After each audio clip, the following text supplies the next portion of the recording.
Na última parte nós vimos uma breve introdução sobre a hermenêutica, que é a matéria que se encarrega de analisar e aprimorar a arte de interpretar os textos sagrados, que é a matéria que de fato trata da interpretação bíblica corretamente.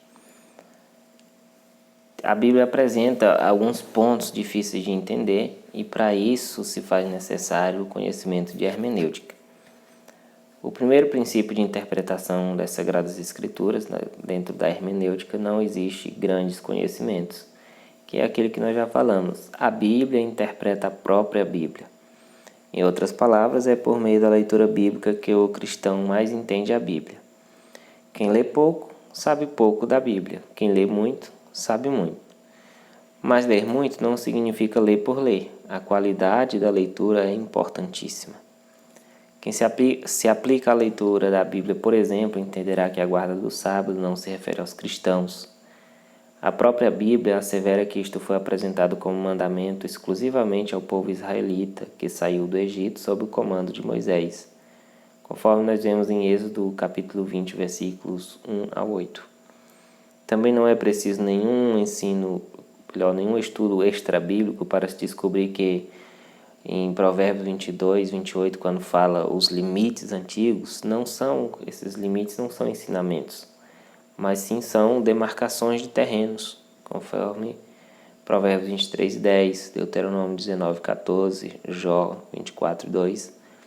E vários outros exemplos enfatizam a importância de se ler as Escrituras com o objetivo de permitir que elas mesmas nos façam compreender a correta significação de cada passagem. Por exemplo, em Números 14, 34, algumas versões mais antigas, como a Almeida Revista e Corrigida anterior a 1995, menciona o apartamento de Deus. Um leitor desavisado pensará que se trata de uma morada, de um apartamento, mas, analisando o contexto, claramente entendemos que se trata do afastamento de Deus em razão do pecado do povo de Israel. Outra questão é quando fala em Eclesiastes, capítulo 11, versículo 1, sobre o pão sobre as águas. Algumas igrejas lançam a sobra do pão da ceia do Senhor sobre as águas correntes, justificando com base nesse versículo, mas quando nós olhamos atentamente o texto, vemos que isso foi escrito muito tempo antes da instituição da Santa Ceia. E nem de longe esse texto se refere ao pão da ceia. A questão das testemunhas de Jeová, que eles erroneamente utilizam os textos de Isaías 43, 10 e 44, 8 para se apropriarem do título Testemunho de Jeová, sendo que, ao analisar os capítulos citados, 43 e 44 de Isaías, vemos que o título em apreço se refere ao povo israelita e diversas outras passagens bíblicas que, com um pouco de leitura atenta, nós compreendemos de fato qual é o seu significado e não nos resta dúvida. E diante disso, vem 3 princípios de interpretação da Bíblia. E o primeiro princípio é de que a mensagem central da Bíblia é a salvação. Esse é o primeiro princípio de interpretação da Bíblia. Por exemplo, em Romanos nós vemos que este assunto é apresentado claramente em 3 partes, facilitando assim, de certo modo, a compreensão. Em Romanos 3, 23 diz que todos pecaram. Romanos 6, 23 diz que o salário do pecado é a morte. E em Romanos 10, versículos 9 e 10 diz que Cristo salva os pecadores. Então, o primeiro princípio de interpretação da Bíblia é que a mensagem central da Bíblia é a salvação. Sem este princípio, não há como compreender a mensagem bíblica. O segundo princípio. Muitas das verdades sagradas são apresentadas através das figuras de linguagem. Conhecer essas figuras de linguagem é um importante princípio de interpretação bíblica. O texto sagrado apresenta verdades por meio de metáforas, que são termos que se associam a outros a fim de mostrar a característica de uma pessoa ou coisa. Jesus mesmo se apresentou de forma metafórica, como o pão, como a porta, como o caminho. Outra figura não expressa, percebida apenas pela observação do contexto da passagem, é o símile, que se caracteriza em geral pela palavrinha como. Por exemplo, em João 29, emprega-se uma metáfora acerca do sacrifício de Cristo, que fala: eis o Cordeiro de Deus. Já em Isaías capítulo 53, versículo 7, a mesma ênfase ocorre, só que por meio de um símile, que diz: como um cordeiro foi levado ao matadouro. Ambas as passagens se referem a Cristo, usando a figura do cordeiro como uma figura de linguagem para apresentá-lo como Salvador. Além da metáfora e do símile, nós temos outras figuras de retórica que são apresentadas nas Escrituras Sagradas. São elas: o sinédoque, que é uma figura pela qual se emprega o todo pela parte ou vice-versa. Por exemplo, Atos capítulo 24 e o versículo 5 diz assim: temos achado que este homem é uma peste e promotor de sedições entre todos os judeus por todo o mundo e o principal defensor da seita dos nazarenos. Quando eles acusavam Paulo de ser defensor de uma seita e de provocar sedições, que eram as acusações, eles diziam que Paulo fazia isso em todo o mundo. Obviamente, Paulo não andou por todo o mundo. É uma figura de linguagem. Colossenses capítulo 1, 23 também diz: se na verdade permanecerdes fundados e firmes na fé, e não vos moverdes da esperança do evangelho que tendes ouvido, o qual foi pregado a toda criatura que há debaixo do céu, e do qual eu, Paulo, estou feito ministro.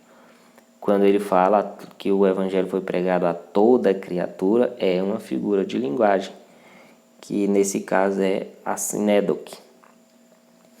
Outra figura de linguagem é a hipérbole, que realça o pensamento pelo emprego de uma expressão exagerada. A hipérbole é uma figura de linguagem que promove uma expressão exagerada. João capítulo 21, versículo 25 diz: há, porém, ainda muitas outras coisas que Jesus fez, e se cada uma das quais fosse escrita, cuido que nem ainda o mundo todo poderia conter os livros que se escrevessem. Já imaginou? O mundo todo não seria capaz de conter os livros? Obviamente, se trata de uma figura de linguagem, uma expressão que, de certa forma, traz um exagero para chamar a atenção da grandiosidade daquela informação que se quer passar. No caso, da grandiosidade dos ensinos de Jesus. E Salmo 6, versículo 6 diz: já estou cansado do meu gemido. Toda a noite faço nadar a minha cama. Molho o meu leito com as minhas lágrimas. Obviamente, não poderíamos imaginar literalmente uma pessoa chorando a ponto de inundar a sua casa, que a cama viesse a flutuar sobre as lágrimas. Trata-se novamente de uma figura de linguagem de exagero para demonstrar o quanto ele chorava, o quanto ele gemia, o quanto ele derramava as suas lágrimas todas as noites nas suas orações. Outra figura de linguagem encontrada na Bíblia é a prosopopeia, que é a prosopopeia, personificação de coisas inanimadas. Em Isaías capítulo 55, versículo 12, diz: porque com alegria saireis e em paz sereis guiados. Os montes e os outeiros romperão em cântico diante de vós, e todas as árvores do campo baterão palmas. Obviamente fica muito claro que outeiro e monte não canta e árvore não bate palma. É uma figura de linguagem, uma prosopopeia. Provérbios, ou melhor, Salmo 19, versículo 1 ao 3 diz: Os céus proclamam a glória de Deus e o firmamento anuncia as obras das suas mãos. Um dia discursa a outro dia, e uma noite revela conhecimento a outra noite. Não há linguagem nem há palavras, e deles não se ouve nenhum som. Já pensou um dia discursando para outro dia, uma noite, passando conhecimento a outra noite? São figuras de linguagem. É como se pegasse coisas inanimadas e desse vida a elas. É a prosopopeia. Outra figura de linguagem é a metonímia, que é o emprego da causa pelo efeito ou do símbolo pela realidade.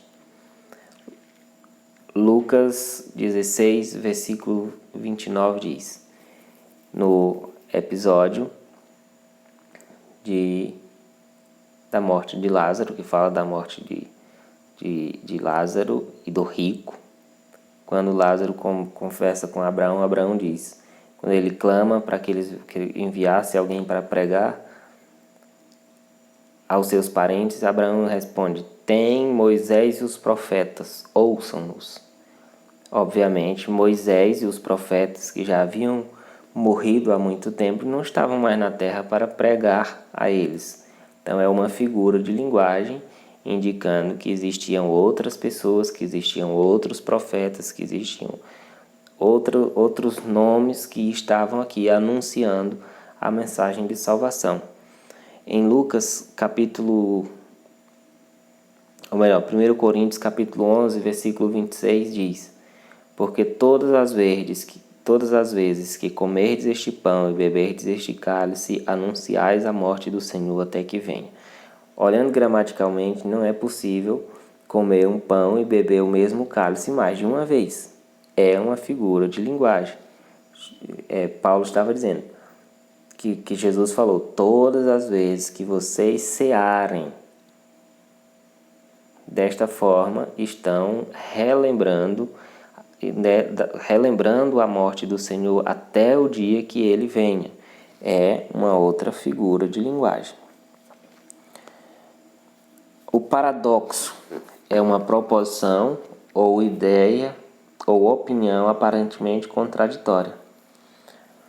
Mateus capítulo 8, versículo 22 diz assim: Jesus, porém, disse-lhes: segue-me e deixa os mortos sepultar os seus mortos. Texto muito conhecido e, obviamente, dá para nós imaginarmos que não é uma coisa literal, porque é impossível um morto enterrar outro morto. Aqui nós vemos que é um paradoxo, que aparentemente parece uma coisa contraditória, mas que Jesus estava falando que as pessoas que ainda não tinham conhecido o Evangelho, eles ficavam aí para cuidar das outras coisas, para cuidar da vida, enquanto aqueles que já descobriram devem seguir a Cristo, obedecendo os seus mandamentos, fazendo a sua vontade. Ou seja, quando ele diz, deixa os mortos sepultar os seus mortos, aquele homem estava preocupado com seu pai, que não posso seguir agora porque tenho que cuidar do meu pai, que está ficando velho até que ele morra. Depois que ele morrer, que eu já não tiver mais essa responsabilidade, eu vou e sigo. E aí Jesus faz um paradoxo dizendo: deixa aqueles que estão mortos porque estão no pecado, que eles cuidam, enterra lá os mortos, mas você tem uma missão, tem uma responsabilidade a fazer. Agora, é uma figura de linguagem.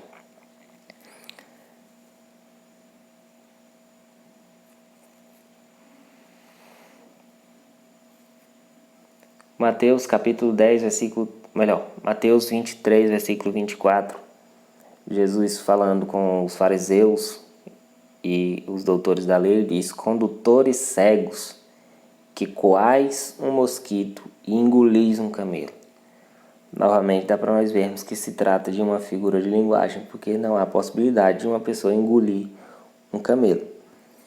E a outra figura de linguagem é o pleonasmo, que é a repetição da mesma ideia ou a redundância de um significado.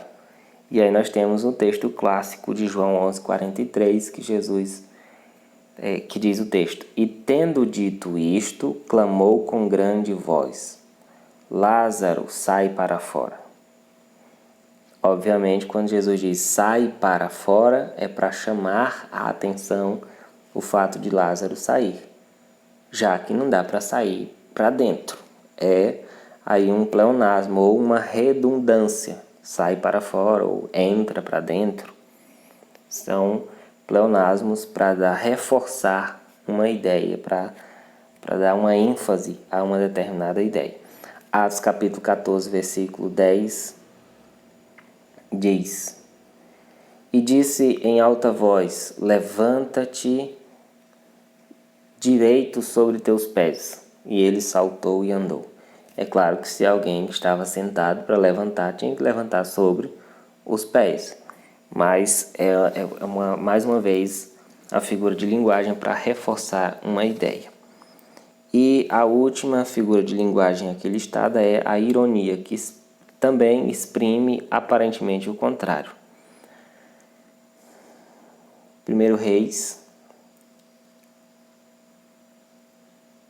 capítulo 18, versículo 27 diz: E sucedeu que ao meio-dia Elias zombava deles e dizia: Clamai em altas vozes, porque ele é um Deus.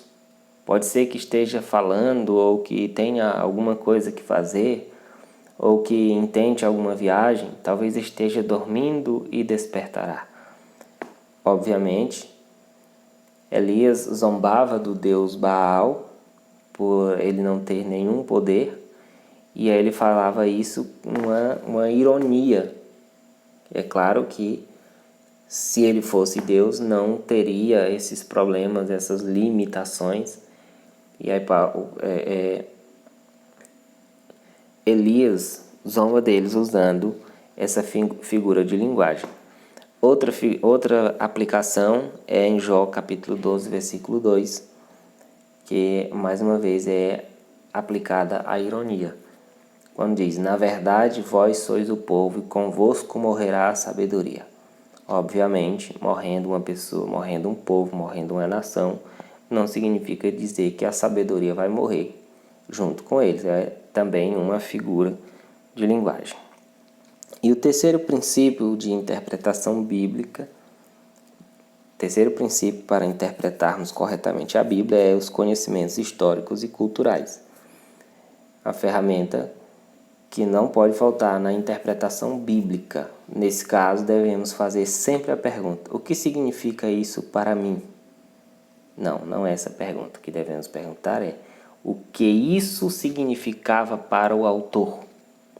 Paulo usou o exemplo do espelho em 1 Coríntios capítulo 13, versículo 2, para afirmar que ainda vemos as coisas obscuramente, em enigma. Isso nós sabemos que o espelho reflete nitidamente a nossa imagem. E o que o apóstolo queria transmitir de fato? Naquela época, naqueles dias, não havia o espelho de vidro com cobertura prateada como os de hoje. Os espelhos eram feitos de metal polido que refletiam uma imagem embaçada, não nítida. Por isso que quando a pessoa olhava no espelho, logo acabava esquecendo como era o seu rosto. Então, quando Paulo fala do espelho, não está falando do espelho moderno dos nossos dias, que promove a nós uma visão perfeita da nossa face. Mas está falando de um espelho que demonstrava uma imagem obscura, embaçada, não nítida. Em Gênesis capítulo 24, versículo 2, e também no capítulo 47, versículo 29, fala-se de homens colocando a mão debaixo da coxa um do outro, uma atitude estranha para os nossos dias. Mas uma análise histórico-cultural mostrará que se tratava de uma forma de se selar um pacto, era um juramento. O homem, colocando a mão debaixo da coxa do outro, fazia o juramento e aquela palavra não poderia ser quebrada. O mestre Dr. Antônio Gilberto, em seu livro A Bíblia através dos séculos, aborda tal análise de forma brilhante, dizendo: a vida com seus usos, leis e costumes difere de povo para povo, isso modernamente. Imagine-se como não estão distantes os costumes antigos orientais tão citados na Bíblia. Esses fatos, quando não compreendidos hoje, são tidos como aberrações. Então, o terceiro princípio, é preciso nós conhecermos e entendermos o aspecto histórico e cultural de cada autor, de cada passagem, de cada povo, de cada momento que nós estivermos analisando o texto bíblico.